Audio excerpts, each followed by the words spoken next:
Hoy vamos a ver la crisis de los misiles soviéticos en Cuba, el año en que estuvimos en peligro.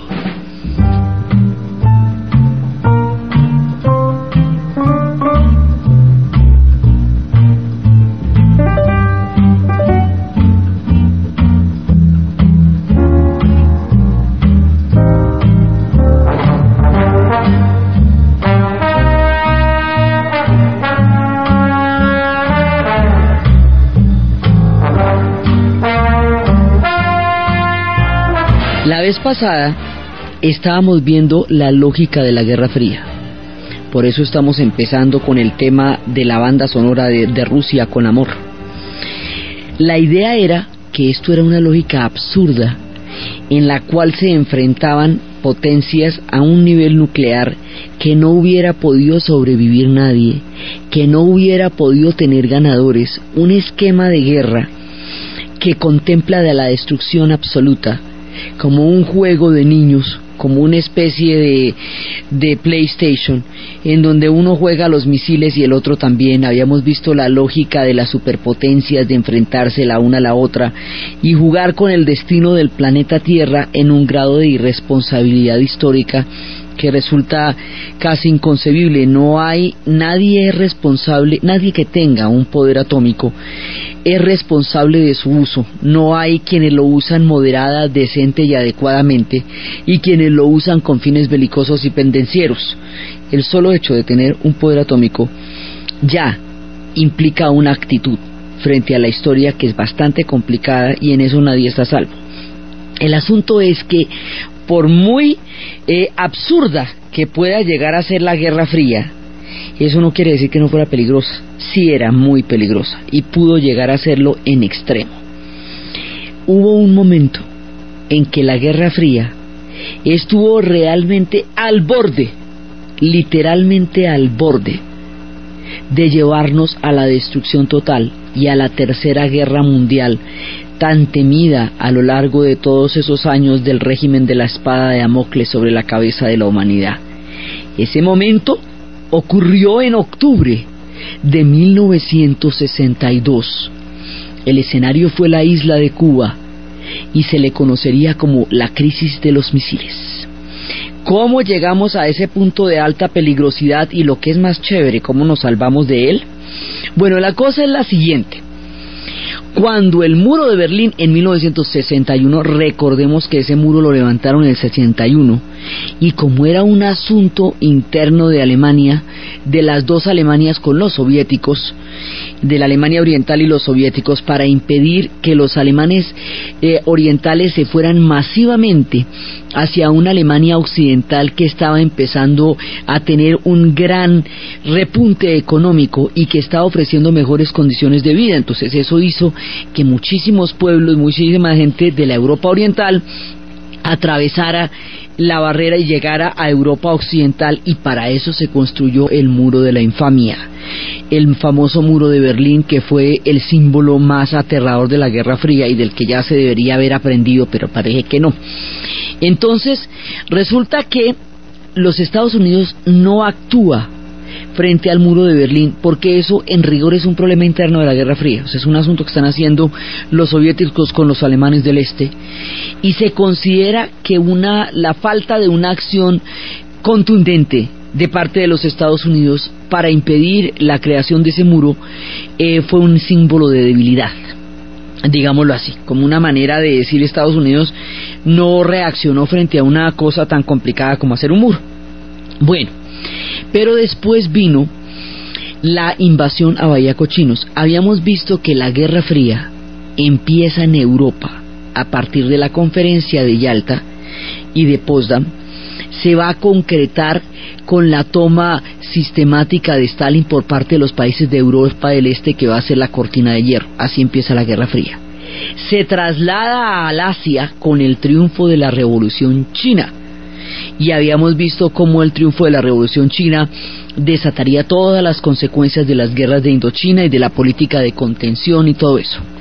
La Guerra Fría, esto es en el 49, ¿no? Lo del 48 es cuando Stalin se toma todos los países de la Europa Oriental. En el 49 triunfa la Revolución China, y después En 1959, el 1 de enero de 1959, triunfa la Revolución Cubana. Con el triunfo de la Revolución Cubana, la Guerra Fría llega a América Latina.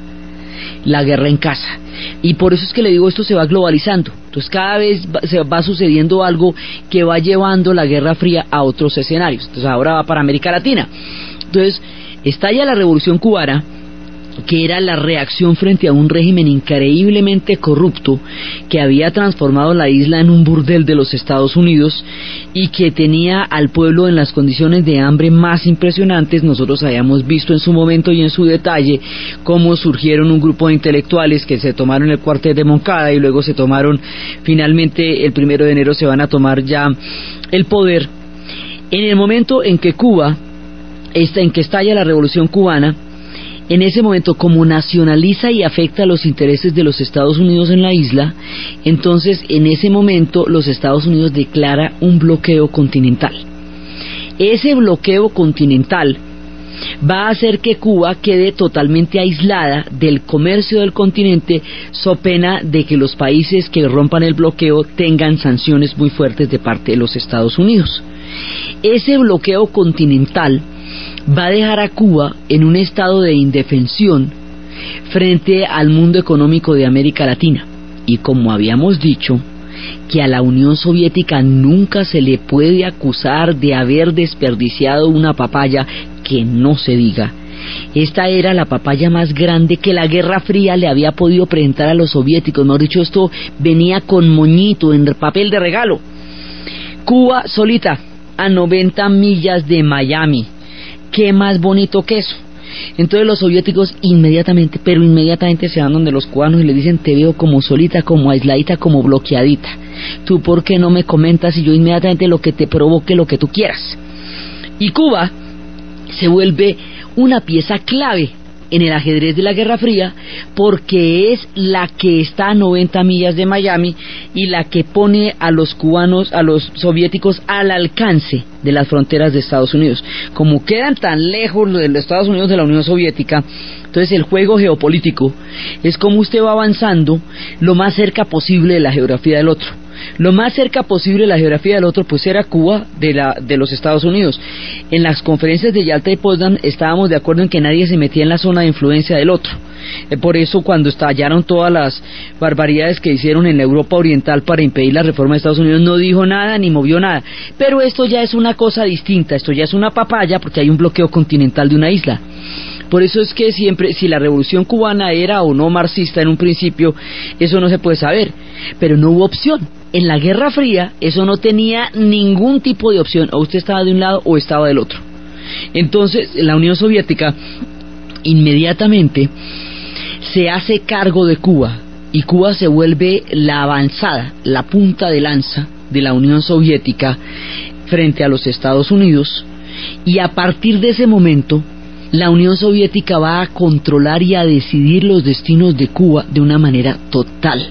Cuba intentó una autonomía y no se pudo con la zafra, y en últimas después ya su destino estaría en manos de la Unión Soviética, y la suerte de la isla quedaría total y permanentemente ligada a la Guerra Fría, y ya no habría manera de coger otro rumbo histórico distinto, porque la bipolaridad de la Guerra Fría había atravesado a Cuba como un pincho. Eso, mejor dicho, queda ahí matriculadísima. Entonces, cuando eso pasa, es cuando sucede la invasión a Bahía Cochinos. Le habían dado la información a Kennedy que Bahía Cochinos, que si invadían a Cuba con la ayuda de una cantidad de exilados cubanos que estaban en Miami. Acuérdense que con la Revolución Cubana se parte la cultura cubana en dos. Los que salen de la isla y se van a vivir a Miami van a crear una colonia gigantesca, ya que es un país en el exilio, y los que se quedan en la isla a vivir y a protagonizar la revolución. Esos que se fueron para Miami van a planear, con la ayuda de los Estados Unidos, una invasión a Cuba. Esa invasión se va a dar en Bahía Cochinos, y se les había dicho que los cubanos, que el pueblo cubano apoyaría una invasión, una tentativa de invasión. Eso era lo que la CIA había dicho, pero resulta que no sucedió así, que en el momento en que se presenta la invasión a Bahía Cochinos, el pueblo cubano sale a apoyar a Fidel, por un lado, y por el otro lado, Kennedy no aceptó mandar la aviación que era, digamos, el alma clave para garantizar la contundencia de la invasión. O sea, dejó la invasión en una etapa intermedia, que era, sí la hizo, sí la ordenó, pero no le dio todos los juguetes que necesitaba la invasión para ser contundente, y nadie contaba con el apoyo que el pueblo cubano iba a dar al régimen en el momento en que se produjera la invasión. El hecho de no haber mandado la aviación, el hecho de que la invasión haya fracasado y el hecho de que haya fortalecido al régimen cubano en lugar de derrocarlo, que era el propósito, fue un resultado político terriblemente adverso para el presidente John F. Kennedy. Hizo que los cubanos en el exilio le cogieran un odio jarocho, y dentro de la hipótesis de Oliver Stone en su película JFK, en esa película plantean que a Kennedy lo mataron poco más o menos que por licitación pública. Eso, mejor dicho, había una cantidad de socios para eso, de candidatos. Unos eran los demócratas del sur por su apoyo al movimiento de los derechos civiles y al voto negro, otros eran los exilados de Miami por la falta de un apoyo decisivo a la invasión a Bahía Cochinos. Bueno, eso había para dar y convidar. Bueno, todo el mundo, digamos, tenía intereses que afectaban la política de Kennedy. Entre ellos se le acusa de debilidad y de falta de decisión frente a la invasión de Bahía Cochinos, en otras palabras, de haberlos abandonado a su suerte cuando emprendieron la invasión en lugar de darle la aviación de apoyo. Entonces esto era, ya vamos que en el muro de Berlín no hubo una acción contundente, y en la invasión a Bahía Cochinos la cosa quedó a medias 2-0. La siguiente vez que se presentara una crisis, Kennedy se tenía que poner todas las pilas y tenía que actuar de una manera enérgica y contundente, porque si no peligra la vida del artista. Digamos, en el momento en que él volviera a presentarse como vacilante frente a una crisis de estas, políticamente eso no lo podría sostener. Así que cuando se presente la crisis de los misiles, ya no va a haber marcha atrás, porque no puede haber marcha atrás. Entonces, ¿cómo es que se va a desatar la crisis? Los Estados Unidos había emplazado misiles en Turquía. Turquía es la frontera con la Unión Soviética. La Unión Soviética tiene una frontera la tenaz por lo grande que es, pero la que tiene con Occidente en ese pedazo es Turquía. Turquía, a su vez, se quiere modernizar. Turquía se ha metido a la OTAN. Turquía quiere montarse en ese tren, porque ese tren es el que le va a garantizar a Turquía el apoyo, el progreso y el billete, el tren de los Estados Unidos. Así fue que quedó Turquía. Entonces eso significa que su territorio puede ser usado como emplazamiento para misiles. Cuando emplazaron los misiles nucleares en Turquía, la Unión Soviética dijo, muy bonito, ¿no? Entonces va siendo hora de que los Estados Unidos sientan una amenaza en su propia casa. Como retaliación para lo de Turquía, la Unión Soviética decide emplazar misiles nucleares en la isla de Cuba. Cuando emplaza los misiles nucleares en la isla de Cuba, en ese momento había un espía. De nuestro capítulo de los espías habíamos hablado de un tipo fundamental que se llama Poliakov. Poliakov es importantísimo. Habíamos visto en nuestro capítulo de los espías que hubo quienes espiaban a favor de la Unión Soviética porque eran comunistas, aunque hubieran nacido en los Estados Unidos o en Gran Bretaña o en otro de los países occidentales. Pero también hubo quienes espiaban en contra de la Unión Soviética siendo rusos, o por los problemas en que como Rusia aplastaba los nacionalismos, o por los horrores que el régimen también tenía en materia de armas químicas y todas esas oscuridades que manejaba. También hubo quienes consideraban que eso no era chévere y no era acorde con el ideal que sostenía la Unión Soviética. Por eso era que había espías de lado y lado. Va a haber un espía muy famoso, porque va a ser un espía a favor de los norteamericanos, que es de nacionalidad rusa. Ese tipo se llama Poliakov. Poliakov es el que informa en el momento en que los Estados Unidos detecta que hay misiles en Cuba, que se están armando condiciones para los misiles nucleares en Cuba. Inmediatamente se desata la crisis. Poliakov les va a decir que la Unión Soviética no tiene tanto potencial atómico como dicen, porque uno de los trucos de la Guerra Fría, como el terror es el arma, era siempre exagerar el poder del enemigo, porque entre más poderoso sea el enemigo, pues más importante resulta la misión del que lo desafía, más billete hay para armas. Bueno, eso tiene toda una lógica que es para justificar digamos un poder más grande, el exagerar la peligrosidad del otro. Entonces, en el momento en que se detectan los misiles, Poliakov les informa que la Unión Soviética no tiene tanta capacidad nuclear como tiene los Estados Unidos en ese momento.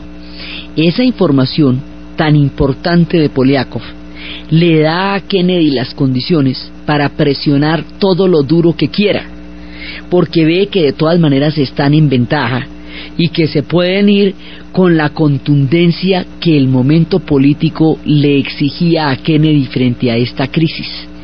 Entonces esta crisis se va a tomar como botón de muestra, como una manera de ver que los Estados Unidos no estaba para tolerar ese tipo de provocaciones y de peligros en la cercanía de sus fronteras a 90 millas de Miami. Esa es la coyuntura que va a provocar la crisis. El incidente mismo es el que nos va a llevar al borde del peligro.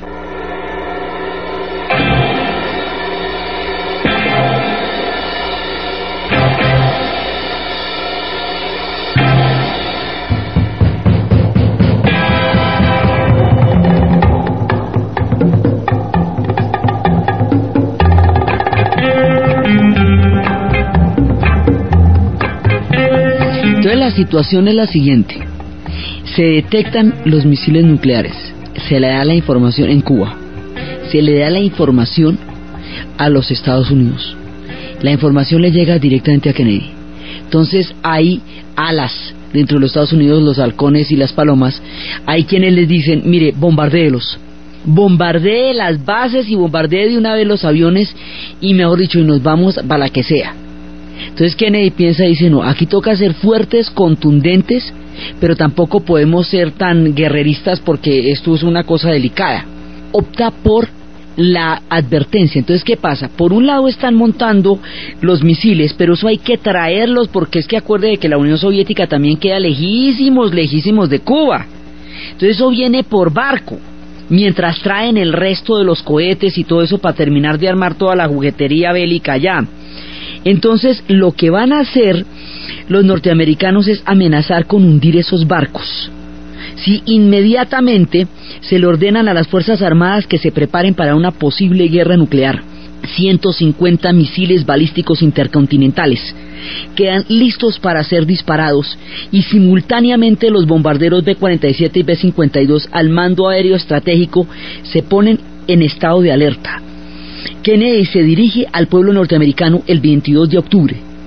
Ya en ese momento habían llegado a Cuba 42 misiles soviéticos, y en 2 días ya estarían instalados completamente los 9 misiles, ya estarían montados, y ahí el peligro de una destrucción inminente se hacía cada vez más cercano.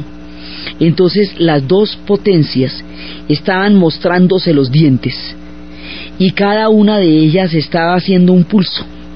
Esto es muy peligroso aquí, una situación de estas es increíblemente peligrosa, porque como uno le está dando el pulso al otro, entonces están mirando a ver quién es más gallito.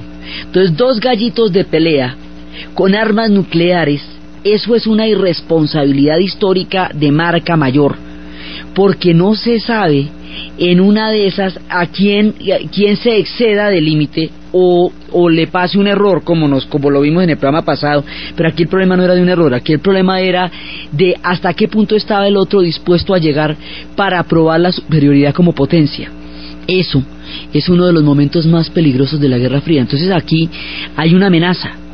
Si esos barcos que traen esos misiles para instalarlos en Cuba no se devuelven a la mayor brevedad, dan la vuelta y echan para atrás, inmediatamente los Estados Unidos va a bombardear esos barcos. Entonces, si los Estados Unidos bombardean los barcos, y acuérdese que en ese momento pues los otros disparan los misiles que ya tienen listos en Cuba, y ahí, bueno, se arma, o los otros disparan los misiles que tienen en Turquía. Me eso se vuelve una cosa muy complicada, y el asunto de los barcos es muy delicado, porque acuérdese que cada vez que le hunden un barco a los norteamericanos se arma un guerronón espantoso. Desde lo de Pearl Harbor, desde el Lusitania en la Primera Guerra Mundial, pasando por el Golfo de Tonkin en la Guerra del Vietnam. Si esos barcos se hubieran hundido en ese momento, estarían habilitados para entrar en una guerra nuclear. Y una guerra nuclear, la vez pasada explicamos que no tiene ni retorno, ni salida, ni ganadores, lo que tiene es una mano de perdedores increíble, pero no tiene, eso es una situación en la que no puede ganar nadie. Por eso era que habíamos dicho lo del señor Falken en juegos de guerra: extraño juego el que usted me propone, señor Falken, la mejor jugada es no jugar. Una vez que usted desate una cosa de esas, ni la puede parar, ni la puede ganar. Entonces esto es un pulso de la arrogancia de dos superpotencias enfrentándose a dentelladas con poderes atómicos. Esto es una cosa de un nivel de peligrosidad, y el mundo sí estuvo verdaderamente al borde de la Tercera Guerra Mundial, de la mano de la insensatez, de la mano de la arrogancia y de la mano de la estupidez humana, por una confrontación en la que ninguno de los dos podía dar su brazo a torcer, porque cada uno se desprestigiaba políticamente. Entonces, después de los antecedentes del muro de Berlín y de Cuba, a Kennedy le tocaba ponerse sumamente serio, y Khrushchev no se podía echar para atrás. Y entonces, ¿el mundo qué? ¿Vos y yo qué? Entonces, en ese momento las cosas están en un grado de tensión. Esas noches fueron absolutamente aterradoras, fueron días de una gran zozobra y de un gran temor, porque esta amenaza permanente, el cataclismo de Damocles, como lo diría García Márquez en un texto bellísimo que va a hablar sobre la amenaza nuclear, porque todo este terror de la Guerra Fría estaba en una situación de inminencia. Aquí estuvimos a punto. ¿Por qué hacemos tanto énfasis? Muchas veces, más allá de las que supimos, estuvimos a punto de una confrontación nuclear entre los Estados Unidos y la Unión Soviética, pero no se hicieron públicas. Cualquier cantidad de errores, simulacros, alarmas, todo eso. Pero es que esto sí fue público, fue una amenaza clara: o se devuelven esos barcos, o aquí las tiene. Y en ese momento, cuando la ven de ese tamaño, Khrushchev decide devolver los barcos, es decir, paran la operación. Cuando van a parar la operación, cuando iban a poner los cohetes, le dijeron a Fidel que iban a poner los cohetes. Fidel dijo: pongan los cohetes. Pero cuando deciden que no los van a poner, que los van a sacar de ahí y que se devuelven, ni le consultan. O sea, ni le consultan. A la hora de una cosa geopolítica de marca mayor, no hay ni que preguntarle. A ese grado llegó Cuba a ser dependiente de la Unión Soviética. O sea, en el momento en que la confrontación se diera, en el nivel que se diera, no había ni que molestarse en consultarlos. Deciden que se los van a llevar de ahí. Entonces, Khrushchev ve la cosa tan en serio en un momento dado que decide devolver los barcos, y decide en ese momento desarmar los misiles que va a poner. Y aquí se va a dar el tratado Khrushchev-Kennedy. Resulta que en ese momento en Cuba habíamos visto desde el momento de la independencia de Cuba, cuando estábamos en la historia del Caribe, que como los Estados Unidos había sido el artífice de la independencia de Cuba, Puerto Rico y Filipinas, y había tenido tanta influencia en los procesos de independencia de las naciones del Caribe, había quedado con el derecho a invadir estas islas, esta y cualquier otra, en el caso en que sintiera que su seguridad se viera afectada dentro de todo el esquema de la doctrina de América para los americanos. Con eso había una cláusula que decía que Estados Unidos podía invadir a Cuba cuando quisiera sentir su seguridad amenazada. Si sentía que le iban a amenazar su seguridad, podría intervenir. A esta cláusula la vamos a conocer en la historia como la enmienda Platt. O sea, el derecho de Estados Unidos a invadir en el momento en que sea. Entonces, con la crisis de los misiles se negociaron varias cosas. Primero, se negoció que Estados Unidos se comprometiera a no invadir a Cuba nunca de ahí en adelante. Es decir, se reversa la famosa enmienda Platt. Primero. Segundo, la Unión Soviética va a retirar esos misiles de ahí y se compromete a no poner misiles atómicos en Cuba jamás, porque eso es rancho de los Estados Unidos, eso está demasiado cerca. Entonces, que vamos en que no vamos a jugar a estas distancias. Y por debajo de la mesa, secretamente, Khrushchev le dice a Kennedy: bueno, pero está bien, Pero si usted quiere la garantía de que yo no voy a poner misiles nucleares en Cuba, yo necesito la garantía de que usted me retire los que me puso en Turquía, porque por eso fue que empezó todo el tropel, por los que usted puso en Turquía. Usted me quita los de Turquía, que queda tan cerca de mi frontera como a usted le queda Cuba, ¿sí? Y no jugamos a los misiles en las fronteras. ¿Cómo le parece? Ni en Turquía ni en Cuba, y nos dejamos de salticos. Entonces, eso digamos por debajo de cuerda, porque eso no fue público, pero sí eventualmente al poco tiempo de la crisis, Estados Unidos retiró los cohetes que tenía en Turquía. Esta crisis fue el momento más culminante de toda la Guerra Fría, porque fue un momento en que la amenaza fue directa. Acuérdense que todos estos conflictos se habían venido presentando de una manera indirecta a través de las confrontaciones que tenían otras naciones, pero esta, aunque el escenario es Cuba, sí es una confrontación directa entre los Estados Unidos y la Unión Soviética, porque el hundimiento de esos barcos era un hundimiento de barcos soviéticos, y los misiles que se pusieron ahí eran misiles para los Estados Unidos directamente. O sea, ¿por qué es tan peligrosa esta crisis? Porque enfrenta a las dos potencias de manera directa y no a través de otro conflicto. O sea, no es como en el conflicto de Vietnam, que cada una estaba detrás, o en los otros conflictos que se verían. No, aquí es que sí están frente a frente, midiéndose el pulso con los poderes atómicos. Y ese pulso con los poderes atómicos es muy peligroso, porque nadie sabe en qué momento el otro se despache, y una vez que se despache cualquiera de los dos, ya no haya manera. A partir de esa crisis es que va a surgir lo que se conocería como el teléfono rojo. El famoso teléfono rojo que habíamos visto la vez pasada, que se sacaba del cajón en el caso extremo en que los Estados Unidos y la Unión Soviética tuvieran que comunicarse para conjurar una crisis nuclear. Sacarían ese famoso teléfono rojo. Ese es el origen de ese aparato que diera línea directa a Washington-Moscú para poder conjurar una crisis en el caso en que se diera. Entonces aquí fue donde se estrenó. La crisis finalmente se logró conjurar porque la Unión Soviética fue la que agachó la cabeza, digámoslo así. Kennedy ganó ese round sin tener que meterse directamente en un bombardeo, lo que no quiere decir que eso no hubiera estado a punto de suceder. La euforia con que la crisis se resolvió, el triunfo y el alivio de pensar que el peligro había pasado, hizo que Kennedy decidió obligar a Khrushchev a una capitulación total, costara lo que costara y todo eso.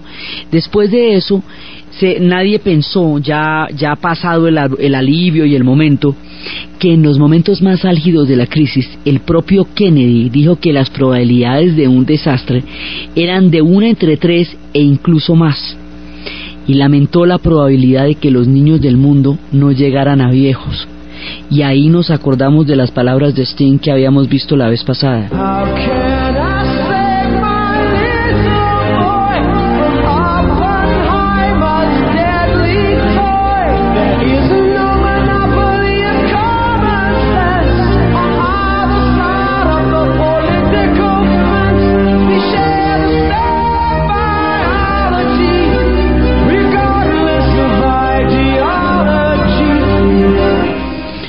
Exactamente lo que proponía Sting. Esta canción se escribía mucho tiempo después, pues esta canción es de los 80s. Pero la declaración de Kennedy, que le daba pesar que los niños del mundo no fueran a llegar a viejos, nos ponía en la situación de preguntarnos, como dice Sting, ¿cómo puedo salvar a mi pequeño hijo del mortal juguete de Oppenheimer? ¿No hay acaso un monopolio del sentido común para que lleguemos a este tipo de situaciones? Y si así pasara, espero que los rusos quieran a sus niños también. Es exactamente lo que está pasando, porque estaban enfrentados las dos potencias con todos los poderes nucleares, disputándose en el mar del Caribe el destino de la especie humana, como si tuvieran los unos o los otros derecho a dirimir semejante dilema histórico, gracias a la juguetería atómica que les dio por convertir el planeta en un polígono nuclear, para dirimir la arrogancia de un par de potencias y de imperios que en ese momento estaban haciendo un pulsito. ¿Cómo te parece? Y todos los habitantes del planeta Tierra mirando a ver que no se les fuera a ir la mano. Entonces, este tipo de situaciones fueron frecuentes, nunca tan graves, pero fueron frecuentes durante la Guerra Fría en términos de qué tan encima estuvo esa amenaza. Y por eso es que se van a desatar cualquier cantidad de movimientos pacifistas, y al mismo tiempo en Estados Unidos se va a hacer el negocio de la vida con lo que es el tráfico del miedo, porque se van a vender refugios antinucleares recubiertos de plomo a la lata, pero en grandes cantidades. Eso todo el mundo tenía en su jardín por debajo un refugio antinuclear lleno de enlatados, recubierto de plomo para sobrevivir en el momento de la bomba atómica, y además todo el mundo creía que era el único que iba a sobrevivir y que eso les iba a quedar planeta después de la bomba atómica, y se hicieron cualquier cantidad de miniseries. Hace poco salió una película, una historia de una familia que duró ahí durante mucho tiempo, y nace un muchacho que llega y crece hasta esta generación y sale en los 90 de allá, y se da cuenta que la Guerra Fría acabó, que la Unión Soviética se disolvió, y para contarle al papá, que ya está viejito, que todo eso ya no está pasando, y el papá se ríe y le dice: ¿así que la Unión Soviética fue que dijo que no juego más? ¿O qué? ¿Me va a decir eso? Y el otro: pues sí, papá, más o menos. Entonces, que él no había comido sino enlatados, no conocía la atmósfera, toda su vida había crecido en un refugio nuclear, tenía las costumbres y la visión de los 50s, la música de los 50s y de los 60s, y descubre un mundo completamente diferente. Digamos, estas coyunturas daban lugares a muchas especulaciones de la ciencia ficción de qué pasaría si. Entonces, una era si pasaba el holocausto nuclear, y la otra era si no pasaba, y salía un tipo que nunca conoció nada distinto a ese refugio y veía que el mundo nunca se acabó, que la que se acabó fue la Guerra Fría, y para explicarle a los papás, después de la increíble peligrosidad de los tiempos, que ese ya no era el peligro y ese ya no era el mundo, y de eso ya no se trataba el tema. Entonces, a partir de ahí, la Unión Soviética empieza a sentir, esto era o del uno o del otro. Si Kennedy hubiera cedido, lo hubieran bajado del poder o lo hubieran debilitado increíblemente. Si hubiera cedido en esta crisis, después de lo que ha pasado con el muro de Berlín y después de lo que ha pasado con la invasión a Bahía Cochinos, como el que cedió fue Khrushchev. Entonces Khrushchev fue el que la llevó. A partir de la decisión de Khrushchev de replegarse y de bajar la cabeza, el ala más extrema y más dura de la Unión Soviética, tanto en los Estados Unidos como en la Unión Soviética, hay halcones y palomas. Se le llama a los halcones a la línea más dura, más guerrera y más agresiva, y a las palomas a la línea más conciliadora. Khrushchev, aunque no lo crean, era de la línea de las palomas. A pesar de la salvajada que hizo en Hungría, a pesar de las decisiones que tomó, era en todo caso un reformador, y era en todo caso un hombre de conciliaciones en un momento dado. Esa conciliación que hizo Khrushchev con Kennedy fue entendida por el ala más radical del Partido Comunista, más extrema, más conservadora, más halcona, como una debilidad. Y a la postre, poco tiempo después, Khrushchev iría de vacaciones a Crimea. Es mortal pa'l pecho que el secretario general del Partido Comunista se vaya de vacaciones a Crimea, porque fijo lo bajan del poder. Eso le pasó a Khrushchev y eso le pasó a Gorbachev. En el futuro le pasaría a Gorbachev. Ese puerto está vetado para los secretarios generales del Partido Comunista porque les va mal ahí. Entonces, más adelante Khrushchev va a ir a Crimea y las tiene. Cuando está en Crimea se da cuenta que ya lo bajaron del liderazgo de la Unión Soviética. La era de Khrushchev, el tiempo de la conciliación y de la convivencia pacífica, entre comillas, porque no es que fue en el tiempo de la convivencia pacífica donde más cerca estuvimos de una confrontación nuclear, y fue en el tiempo de las reformas donde se dio la salvajada de lo de Hungría. Fue en ese momento. A la postre, esto va a dar fin a la era de Khrushchev, y más adelante lo que van a subir es Brezhnev, que va a durar de ahí hasta los tiempos del Formol. Sí, va a durar muchísimo tiempo. De ahí en adelante la Unión Soviética se mete en la carrera armamentista en serio, porque se siente vulnerable frente al poderío nuclear de los Estados Unidos. Entonces arranca a meter ingentes cantidades de dinero en tratar de equilibrarse, porque ese es el juego macabro de la Guerra Fría, tratar de equilibrarse en poderío nuclear con el otro, cuando con una sola bomba atómica, por chiquita que sea, ya todos estamos perdidos porque eso no tiene retorno. Entonces tratar de hacerlo en una escala increíble resulta ahora absurdo, toda esa cantidad de recursos que se fueron en eso. Entonces la Unión Soviética le va a meter toda la ficha, y el hecho de que la Unión Soviética le meta toda la ficha a la carrera nuclear va a ser, a la postre, una de las cosas que va a generar esa crisis económica tan brava. Más adelante, cuando la Unión Soviética esté en verdaderos problemas, uno de los problemas se genera porque la carrera nuclear se le va a volver un agujero negro. Ahí meten arsenales, y eso no produce, solamente consume. Entonces la Unión Soviética se va a meter con todos los hierros en la carrera nuclear. Al meterse en la carrera nuclear, el mundo se va a volver un lugar mucho más inseguro, porque entre más bombas atómicas anden por ahí, pues peor para todos. De eso no va ganando nadie. Y mientras tanto, los Estados Unidos tiene un voto de arrogancia, que cuando se ponen duros y cuando no ceden, les va divinamente. Unos y otros antecedentes resultaron pésimos para la paz del mundo a la postre.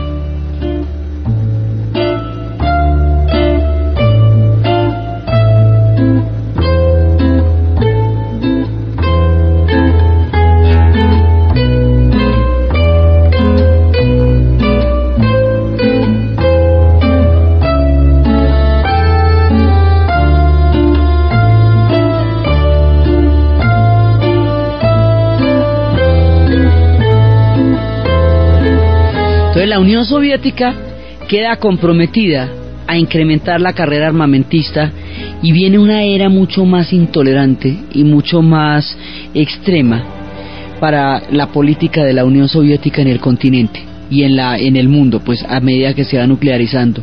Y por el otro lado, los Estados Unidos queda convencido de que semejantes actos de arrogancia le resultan divinamente, y eso lo refuerza para la intervención en Vietnam más adelante, porque ya estamos, esto es en el 62, y en el 65 es que va a haber directamente la confrontación en Vietnam.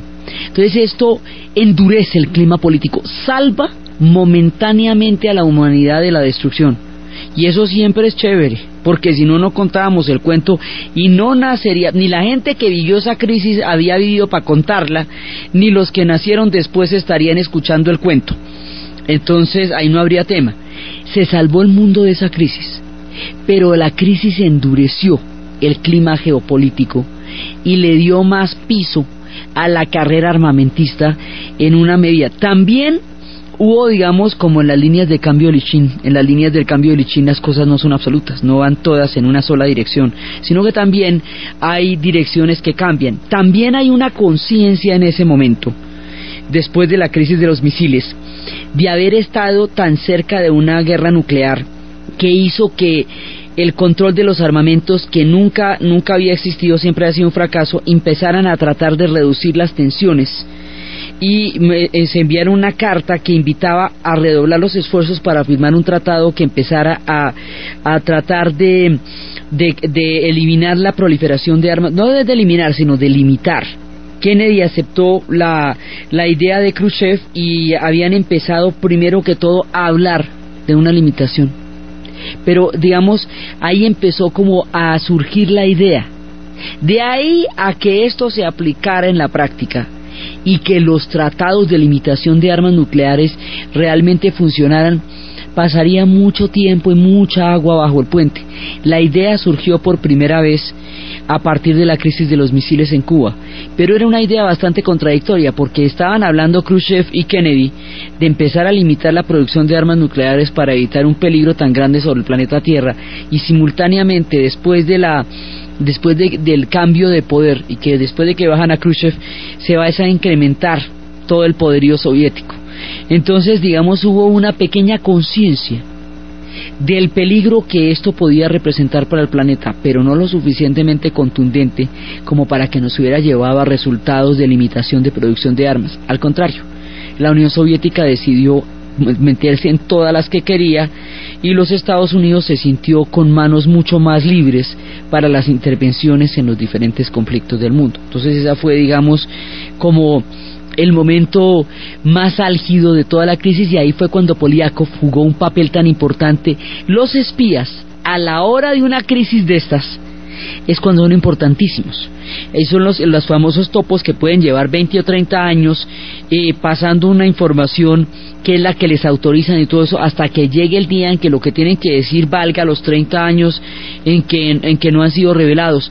Poliakov va a hacer la diferencia aquí, de casi como Richard Sorge le informó a Stalin que los japoneses no estaban dispuestos a atacar a Rusia, y eso le permitió movilizar las divisiones del Asia para Europa y tener con qué enfrentar la invasión cuando se dio. Poliakov, cuando le dice a Kennedy que los soviéticos no tienen esa capacidad de poderío que él cree, le da el aval para que pueda presionar todo lo que quiera presionar. Entonces, la información que les estaba dando Poliakov en ese momento era una información de primera mano, de primera calidad, y que era vital para el manejo militar y para el manejo político de la crisis. Por eso él hizo la diferencia. Digamos, todo el mundo del espionaje se trataba de poder transmitir una información en un momento de estos como tocaba, cuando tocaba, a quien tocaba. Toda la historia de Poliakov se justifica por la información que dio en la crisis de los misiles. De eso se trataba todo el juego del espionaje, saber quién tiene cuántos misiles, dónde, cómo los produce, qué alcance tienen y si está dispuesto o no a dispararlos. De eso se trataba el mundo del espionaje. Poliakov, mucho tiempo más adelante, sería detenido cuando ya se rasgaba la cortina de hierro y Heinrich Himes vendió una red completa de espías. Uno de los que vendió fue a Poliakov, y Poliakov fue detenido por los soviéticos, interrogado durante mucho tiempo, se le puso una banda en el cuello para impedir que se tomara la clásica píldora de cianuro que se tienen que tomar los espías cuando los cogen, y finalmente, después de mucho tiempo de interrogatorio, fue ejecutado, y por allá lo enterraron, vete tú a saber dónde. Solamente cuando se empiecen a desclasificar los archivos de la Guerra Fría y se empiecen a interrogar a los antiguos espías, dirían que Poliakov fue ejecutado. Y así terminó la suerte de este espía, que jugó un papel absolutamente preponderante en el momento en que el mundo estuvo más cerca de un desastre nuclear. Entonces, la Guerra Fría se manejó con miedo, con arrogancia, y se manejó con este tipo de inseguridad sobre el futuro. Por eso era que decíamos que las generaciones que nacen después de 1945 nacen con una perspectiva de no futuro, porque a usted le puede pasar en cualquier momento una crisis de estas. O sea, esta crisis dio un espectro increíble del miedo, porque mostró qué tan inminente podría llegar a ser una situación en la cual se pasara una confrontación nuclear, como los que tenían las bombas eran esos dos, y el mundo mirando desde el balcón si lo iban a acabar o no. Digamos, la situación no deja de ser delirantemente peligrosa, porque ¿qué puede hacer el planeta Tierra si estos dos deciden con un par de gallos finos cada uno desatar el poderío que en ese momento tienen? Es un punto para reflexionar acerca de ese rumbo que tomó la humanidad con armas que están mucho más allá del alcance de su capacidad de civilización, de espiritualidad o de comprensión de lo que es el planeta Tierra y el cosmos, como para meterse en una crisis geopolítica de este tamaño que ferie la suerte de la humanidad. Y ganamos, bendito Dios, pues porque hubiéramos podido no ganar. Entonces, esta crisis va a convertirse como en un modelo del miedo atómico. Y si llegamos a estar así de cerca alguna vez, eso fue, digamos, uno de los puntos. Por eso deseamos el año en que estuvimos en peligro, porque realmente estuvimos en peligro, y cualquiera de los dos se le hubiera podido salir la situación de las manos por un pelito. Por eso pasó a la historia como uno de los momentos más intensos. La Guerra Fría tuvo momentos de gran tensión: el bloqueo de Berlín, la construcción del muro de Berlín, la misma crisis del canal del Suez, pero ninguno de los momentos de gran tensión fue tan grave como este. Por lo que les digo, porque es que esto fue una confrontación directa, que era lo que se trataba de evitar desde que se montó la Guerra Fría: confrontarse las potencias una a una frente a la otra, con poderío atómico, sino que esa confrontación se diera de manera indirecta a través de los conflictos de los otros pueblos. Aunque el escenario sea Cuba, y aunque sea en las aguas cálidas del Caribe, la confrontación era entre las dos potencias, directamente. Y también Khrushchev estaba obligado a tender una pantalla política de agresividad y de contundencia para tapar otra cortina de humo que tenía al interior de la Unión Soviética, y era el problema de los alimentos. La Unión Soviética, a partir de la colectivización forzosa, habíamos visto, desde cuando destruyó el campo como proyecto, destruyó su suministro de alimentos. Ahí había otra vez el problema de alimentos, y ahí ya teníamos, digamos, una crisis en ese sentido. También habíamos comentado que el trigo se lo daban los Estados Unidos, siempre se lo dieron, además porque la Unión Soviética había advertido que un embargo de trigo implicaba inmediatamente una guerra nuclear, porque no podían reducir a Rusia al hambre. Pero la crisis de alimentos, que ha sido siempre el talón de Aquiles de la Unión Soviética, estaba empezando a ponerse de manifiesto cuando sucedió lo de los misiles, y eso era otra de las cosas que Khrushchev estaba intentando conjurar mediante este acto de, digamos, de provocación, porque era una provocación clara el montar unos misiles en Cuba, pues eso sí, y que a la vez era un acto de retaliación por la provocación de los norteamericanos de montar los misiles en Turquía. Entonces, pues esto era, digamos, era así. El uno hace una cosa, por eso es que la lógica de la retaliación es tan supremamente complicada, porque el uno empieza y el otro sigue, y después el resultado que hace que, independientemente de cuál fuera el que hubiera pegado primero, lo que vaya a pasar sea un desastre para todos. Por eso es que la lógica de la retaliación es una lógica que lleva a la perversidad de los procesos. Esta lógica de quién pone qué allá, este juego macabro, nos llevó al borde de la extinción atómica sin comerlo ni beberlo en octubre de 1962 en la isla de Cuba. Así de simple. Entonces, esto es un caso concreto, específico y particular de todo el panorama geopolítico que estuvimos dando en el capítulo pasado sobre lo que significó la lógica de la Guerra Fría y para qué se usaban los espías, que habíamos visto en el anterior, de cómo la Guerra Fría se hizo a través de un instrumento de dominación y de poder que eran los espías, con la información que eran capaces de obtener y eran capaces de transmitir. Entonces, hasta estos extremos llegamos, a estos límites estuvimos a punto de cruzar por la lógica demencial de la Guerra Fría, y esto fue una parte importantísima de todo el desarrollo de esta historia en el curso del siglo XX y en nuestras vidas, por un lado. Pero la Guerra Fría continúa. Por la vía de Cuba llegará a América Latina, pero al mismo tiempo cambiando de geografías, antes de que volvamos de lleno a América Latina para saber qué manifestaciones tuvo en nuestro continente. Hay otro lugar donde la Guerra Fría va a tener unas connotaciones muy complejas y a la postre va a contribuir notablemente al empobrecimiento y a la no viabilidad económica en la que se encuentran las naciones que también se vieron afectadas por la Guerra Fría, al África. La Guerra Fría llegará al África por la vía de las descolonizaciones que se están dando en ese momento, cuando el amo blanco se iría de todo el África, cuando los ingleses y los franceses estarían saliendo del continente africano y los soviéticos y los norteamericanos entrarían por el otro lado. La historia de cómo África vivió capítulos horripilantes de la Guerra Fría, que lo llevaron también a una polarización tribal y a unas condiciones económicas sumamente duras, es lo que vamos a ver en el siguiente programa. Entonces, desde los espacios de la paranoia de los barcos parqueados en el Caribe, cargados de misiles atómicos a punto de ser articulados en la isla de Cuba, desde las presiones políticas que enfrentó Kennedy para tener que conjurar esa crisis con una mezcla de prudencia y de fortaleza que en todo caso hubiera podido ganar cualquiera de las dos, desde las presiones políticas que Khrushchev enfrentaba y desde la demencia a la que nos vimos expuestos por esta arrogancia de gallos finos nucleares. En la narración, Diana Uribe; en la producción, Jessy Rodríguez, y para ustedes, feliz domingo.